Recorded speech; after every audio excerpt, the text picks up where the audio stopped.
Hello students, आज हम solve करेंगे क्लास 10th सब्जेक्ट साइंस का यूनिट 2।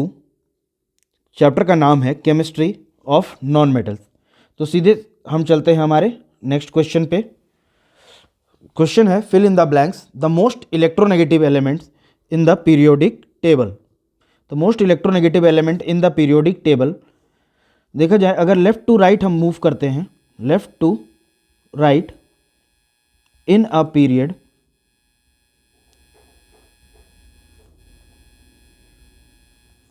तो साइज क्या करता है, डिक्रीज करता है।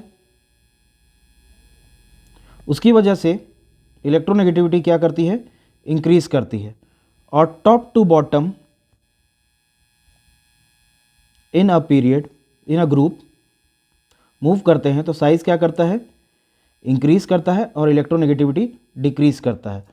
तो अगर लेफ्ट टू राइट जाएं, फ्रॉम लिथियम, मैं लिखूँ अगर पूरी periodic table, lithium, beryllium, boron, carbon, nitrogen, oxygen, fluorine, then neon. Noble gas है जो इस पाउंड में नहीं आता है, सेकंड पीरियड के लिए अपन जा रहे हैं। तो देखा जाए तो इसका साइज क्या हो जाता है, सबसे ज़्यादा छोटा हो जाता है। साइज सबसे ज़्यादा छोटे होने की वजह से इसकी इलेक्ट्रोनेगेटिविटी पीरियड में तो हाई होती है, लेकिन अगर ग्रुप में जाएं, फ्लोरीन, क्लोरीन, ब्रोमीन, आयोडीन, एसिटेनाइन, यहाँ भी इसका साइज क्या होता है, सबसे ज़्यादा छोटा होता है। इसकी वजह से इसकी इलेक्ट्रोनेगेटिविटी सबसे ज़्यादा हाई होती है। तो हमारा आंसर क्या हो जाएगा, फ्लोरीन। हमारा आंसर हो जाएगा फ्लोरीन। ठीक है। नेक्स्ट क्वेश्चन है कार्बन। अगर इलेक्ट्रोनेगेटिविटी ऑर्डर देखें तो हमारा इलेक्ट्रोनेगेटिविटी ऑर्डर, मैं फिर से वापस से हमारा जो सेकंड पीरियड के एलिमेंट्स हैं उनको लिखता हूँ।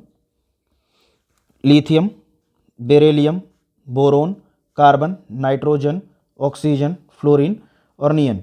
और इलेक्ट्रोनेगेटिविटी का ऑर्डर लिखूं तो फ्लोरीन सबसे ज़्यादा इलेक्ट्रोनेगेटिव एटम है, जैसे कि अपन ऊपर देखा था। ठीक है। और carbon is less electronegative, carbon is less electronegative than oxygen, carbon is less electronegative than oxygen. इस ऑर्डर से अपने को पता चलता है। Non metals in the periodic table is found. जैसे कि हमें पता है कि जो ग्रुप 1 के एलिमेंट्स होते हैं वो अल्कली मेटल्स होते हैं, ग्रुप 2 के एलिमेंट्स क्या होते हैं, अल्कलाइन अर्थ मेटल्स। और जैसे जैसे हम लेफ्ट टू राइट मूव करते हैं, मेटलिक कैरेक्टर क्या करता है, डिक्रीज करता जाता है। तो पीरियोडिक टेबल के राइट में क्या होते हैं, नॉन मेटल्स होते हैं। पीरियोडिक टेबल के राइट में कौन से मेटल्स होते हैं, नॉन मेटल्स होते हैं। डैश, नेक्स्ट क्वेश्चन है हमारा, dash gas is obtained by reacting granulated zinc with dilute acid और अल्कली। ठीक है। अगर जिंक को हम किसी एसिड, डाइल्यूट एसिड के साथ रिएक्ट कराएं तो जिंक को रिएक्ट कराना, इसका मतलब होता है मेटल का रिएक्शन कराना एसिड के साथ। ठीक है। जिसमें अपने को जो प्रोडक्ट मिलता है वो है metal salt plus hydrogen gas evolve होता है। ठीक है। तो यहाँ पर क्लियरली अपने को दिखाई दे रहा है कि हाइड्रोजन गैस इवॉल्व हो रहा है, तो यहाँ आंसर होगा hydrogen. Hydrogen gas is obtained by reacting granulated zinc with dilute acid और अल्कली। आई होप कि सबको ये क्लियर हो गया होगा। हम अपने अगले क्वेश्चन की तरफ चलते हैं। अगला क्वेश्चन है अमोनिया का फॉर्मेशन। जब नाइट्रोजन को हम 2 मॉलिक्यूल्स ऑफ नाइट्रोजन,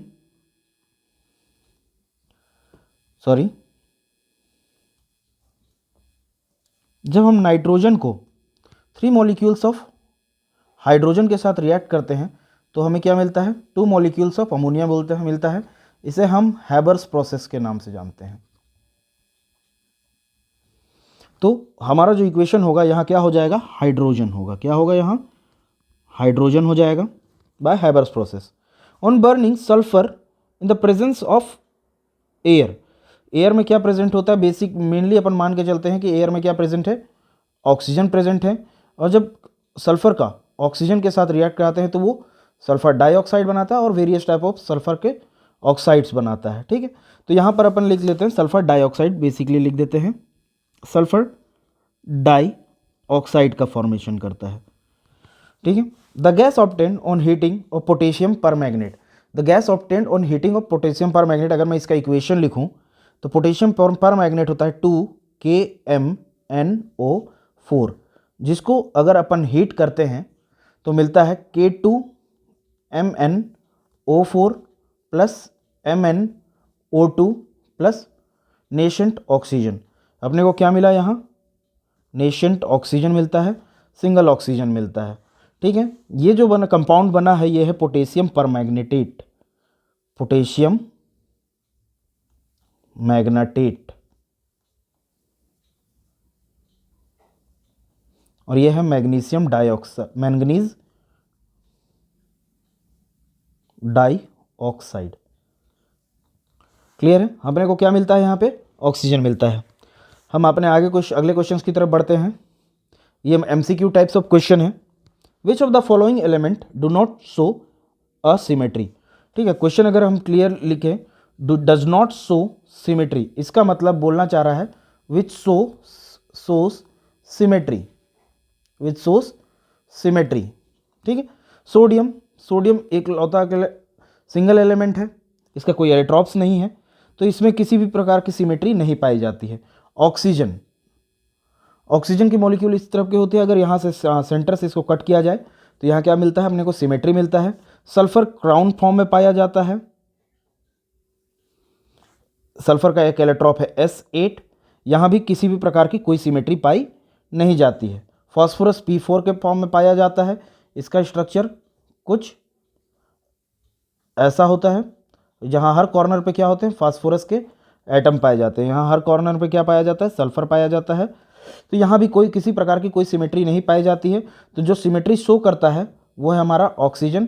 तो हमारा जो आंसर होगा यहाँ पे वो क्या होगा, हमारा आंसर होगा ऑक्सीजन। आगे बढ़ते हैं।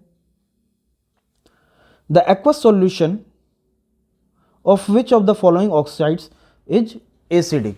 ठीक है, aqueous solution of which of the following oxides are acidic.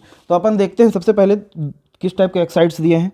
ये मेटेलिक ऑक्साइड है, MgO भी एक मेटेलिक ऑक्साइड है, H2O एक नॉन मेटेलिक ऑक्साइड है, और CO2 भी एक नॉन मेटेलिक ऑक्साइड है। ठीक है,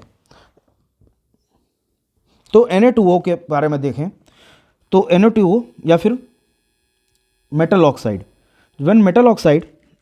when metal oxide reacts with water molecule, it gives metal hydroxide and releases hydroxide ion.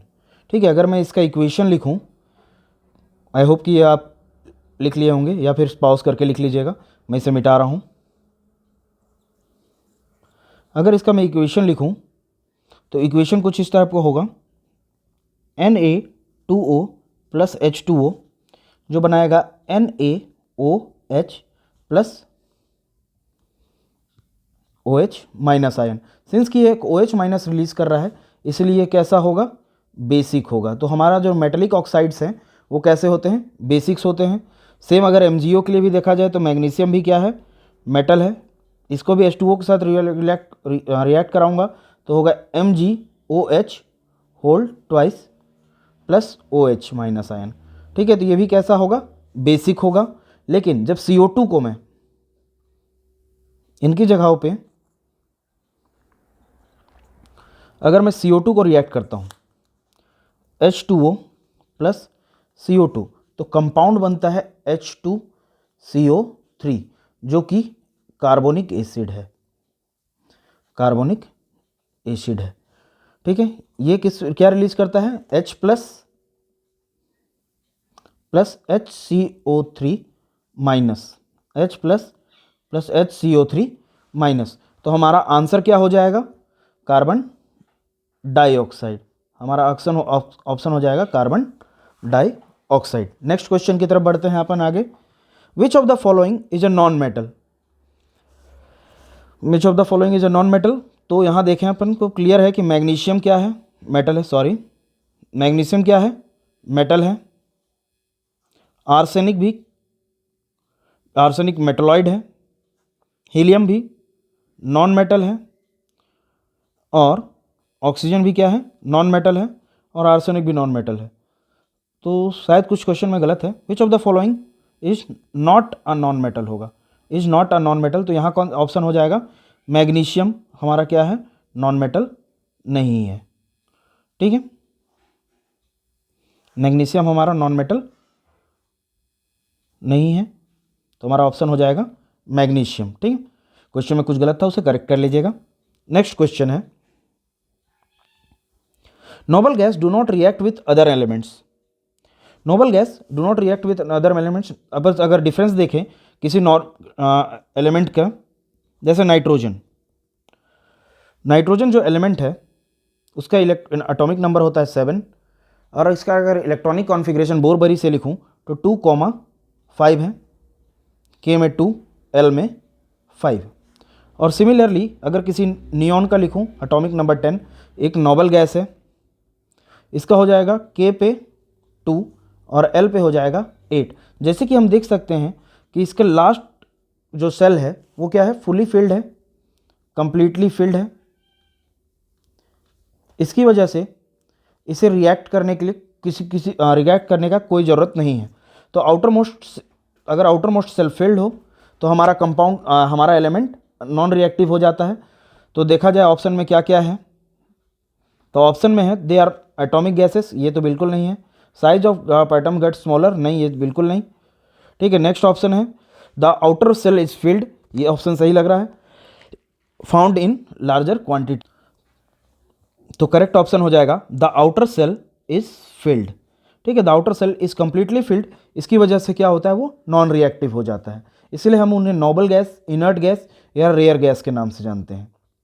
Next question है the gas obtained on heating of potassium परमैग्नेट। अभी कुछ देर पहले ही हमने एक इक्वेशन देखा था, इक्वेशन था KMnO4 के 2 मोल को जब अपन हीट करते हैं तो बनता है K2MnO4 potassium manganate plus manganese dioxide plus nascent oxygen release करता है। तो हमारा आंसर क्या हो जाएगा, हमारा आंसर हो जाएगा ऑक्सीजन। ठीक है, अपन आगे बढ़ते हैं नेक्स्ट क्वेश्चन की तरफ। The diamond and graphite are allotropes of carbon. ठीक है, the diamond and the graphite are allotropes of carbon. देखते हैं कि एलोट्रॉप्स क्या होते हैं। ठीक है, allotropes are the different structural form of the same elements. Allotropes are the different structural forms of same element। हमें पता है कार्बन के 3 कार्बन के एलोट्रॉप्स हैं, ग्राफाइट, डायमंड, बकमिंस्टर फ्लोरीन।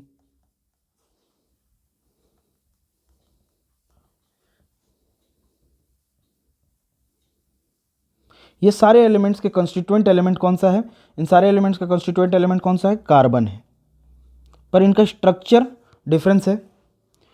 ठीक है, तो इसका सारे क्या हो जाएंगे, एलोट्रॉप्स हो जाएंगे। Diamond and graphite are the allotropes of carbon. ठीक है, अगला क्वेश्चन की तरफ बढ़ते हैं। अगला क्वेश्चन है the nature of oxide of non metals. The nature of oxides of non metals. अभी हमने चेक किया था कि जो नॉन मेटल्स का ऑक्साइड होता है प्रीवियस क्वेश्चन में, अभी हमने यहाँ देखा था कि nature of non metallic oxide कैसा रहता है, एसिडिक रहता है। कैसा रहता है, एसिडिक रहता है। तो हमारा ऑप्शन आंसर यहाँ हो जाएगा एसिडिक। हम अगले क्वेश्चन की तरफ आगे बढ़ते हैं। क्वेश्चन नंबर 8 है conversion of oil into fat in the presence of निकल पाउडर इज कॉल्ड। अगर कन्वर्जन ऑफ ऑयल देखें, ऑयल क्या होता है, फैटी एसिड्स है। ठीक है, फैटी एसिड्स फैटी हाइड्रोकार्बन्स हैं, ठीक है, वही अनसैचुरेटेड फैट हाइड्रोकार्बन्स। जब इसे निकल कैटलिस्ट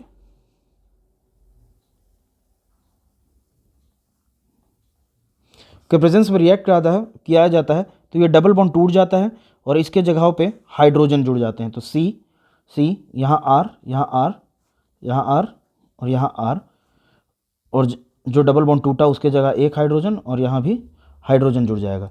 जहाँ सिंस कि यहाँ क्या ऐड हुए हैं, हाइड्रोजन ऐड हुए हैं, इसलिए इस प्रोसेस को क्या बोलते हैं अपन, हाइड्रोजिनेशन। क्या बोलते हैं, हाइड्रोजिनेशन।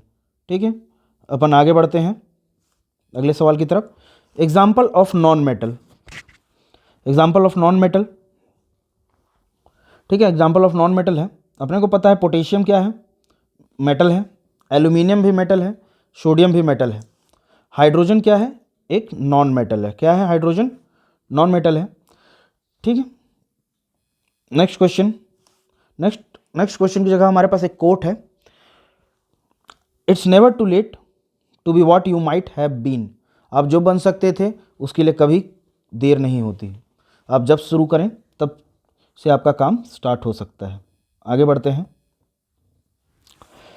अगला क्वेश्चन है मैच द करेक्ट पेयर। अगला क्वेश्चन है match the correct pair. Acidic oxides, acidic oxides क्या होंगे, सल्फर। देखिए सल्फर यहां क्या है, एक नॉन मेटल है, और नॉन मेटल ऑक्साइड्स कैसे होते हैं, एसिडिक होते हैं। तो पहला तो ये हो जाएगा। एम्फोटेरिक ऑक्साइड्स, एम्फोटेरिक ऑक्साइड्स को अपन लेटर ऑन डील करते हैं। सबसे पहले अपन चेक करते हैं अल्कलाइन ऑक्साइड्स को। अल्कलाइन ऑक्साइड्स, अल्कली क्या होते हैं, alkali are water soluble bases, water soluble bases. ठीक है, तो ये भी एक तरह का क्या है, बेसिक ऑक्साइड ही पूछ रहा है। और बेसिक ऑक्साइड कौन होते हैं, नॉन मेटेलिक, मेटेलिक ऑक्साइड क्या होते हैं, बेसिक ऑक्साइड्स होते हैं। ठीक है, न्यूट्रल ऑक्साइड, न्यूट्रल ऑक्साइड जो है वो कार्बन मोनोऑक्साइड एक न्यूट्रल ऑक्साइड है। ठीक है, कार्बन मोनोऑक्साइड क्या है, एक न्यूट्रल ऑक्साइड है। एलोट्रॉप्स ऑफ कार्बन, ये तो क्लियर है, ग्राफाइट और diamond are the allotropes of carbon. रहा बात एम्फोटेरिक ऑक्साइड का, तो जिंक क्या है, एम्फोटेरिक ऑक्साइड है। अगर मैं इसको सॉल्व करूं, जैसे जिंक को, सॉरी मैं एक कलर चूज कर लेता हूं, यहां सॉल्व करते हैं अपन। जिंक को ZnO, जिंक ऑक्साइड को जब हम एसिड के साथ रिएक्ट कराते हैं तो क्या का फॉर्मेशन करता है, ZnCl2 प्लस हाइड्रोजन गैस। ठीक है, हाइड्रोजन रिलीज किया। तो सिंस इस केस में ये कैसा बिहेव किया, बेस की तरह बिहेव किया। किसकी तरह बिहेव किया, बेस की तरह बिहेव किया।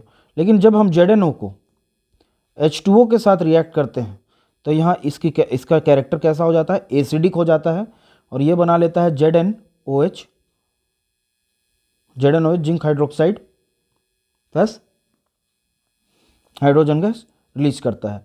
यहाँ वाटर किस तरह का काम करता है, बेस का, एज ए बेस वर्क करता है।